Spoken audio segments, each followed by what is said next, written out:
చెవి చేసినవి ఏందల్లా mutton curry చేస్తున్నాం. మొత్తం అయితే అన్నీ అయితే వేసినాం. బగారాకులు, ఉల్లిగడ్డలు, మిరపకాయలు, బండ పువ్వు, పసుపు, ఉప్పు అన్నీ అయితే వేసినప్పుడు మటన్ వేసుకుంటున్నాం.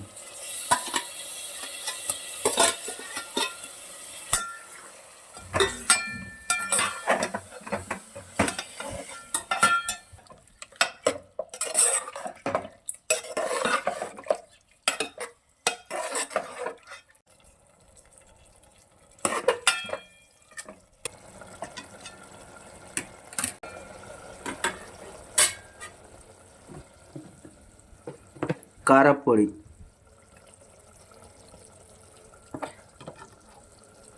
2 స్పూన్లు అయితే తీసుకుంటున్నాం. తిన్నోళ్ళకు ఒక్కొక్కళ్ళకు మండాలి, ఉరుకుడే ఉరుకుడు ఉంటుంది. ఇవాళ ఇక గొడ్డు కారం,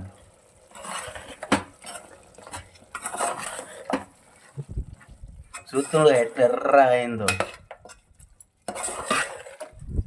నీళ్లు పోయకుండా ఏం పోయకుండా డైరెక్ట్ అట్నే ఫ్రై, నూనెలో ఫ్రై అన్నట్టు, నీళ్లు పోతలేము.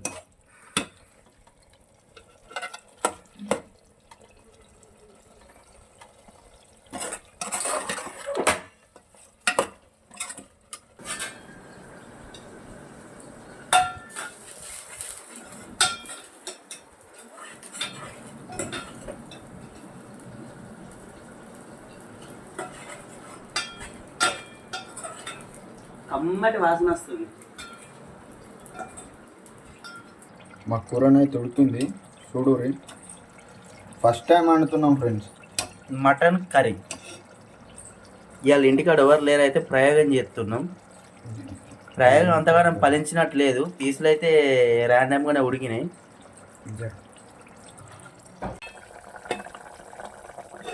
మన మటన్ కర్రీ అయితే రెడీ అయిపోయింది.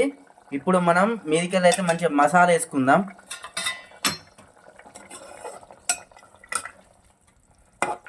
లాస్ట్కి అయితే అన్ని కష్టాలు పడి అయితే అటు ఇటు ఫోన్లు చేసి అయితే కూరను అయితే రెడీ చేసినాం.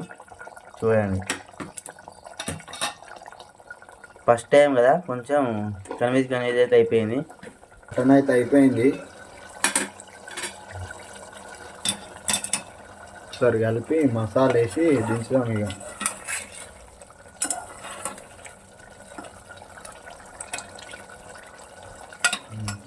రెడీ అయిపోయింది. మసాలా వేద్దాం. ఇంకా మసాలా వేసి దింపుదాం.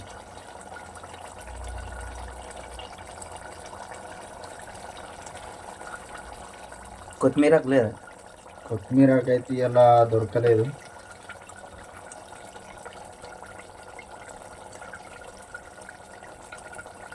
చాలు.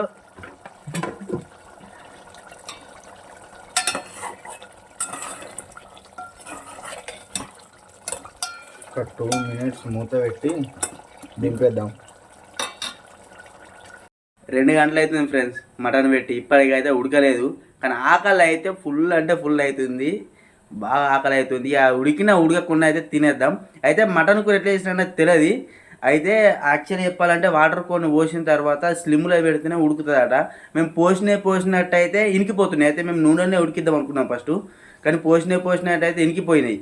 అట్లా ఫోన్ చేసి అమ్మని అడిగేసరికి స్లిమ్లో పెడితే వాటర్ ఇనికిపోకుండా మంచిగా ఉడుకుతుంది అని చెప్పాను. కానీ మా ఓపిక నశించిపోయింది. ఒకసారి పోసినాం, కొంచెం మసాలా గిసాలు అయితే వేసినాం. ఇక తినుడు ఒక్కటే బ్యాలెన్స్ ఉంది ఫ్రెండ్స్. ఫుల్ ఆకలి అంటే ఫుల్ ఆకలి అవుతుంది. ముందే ఇలా సండే కదా, ఇక ఓపిక నశించిపోయింది. ఇక వేసుకొని తిండు చూడాలి. ఇక కొద్దిగా మసాలా వేసి అయితే 2 నిమిషాలు ఉంచుదామైతే ఉంచినాం. ఇక తినుడు ఒక్కటే బ్యాలెన్స్ ఉంది ఫ్రెండ్స్.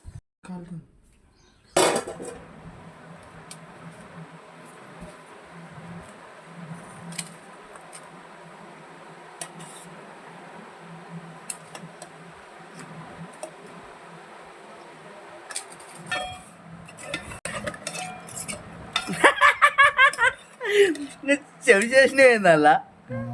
చెప్పింది తొందర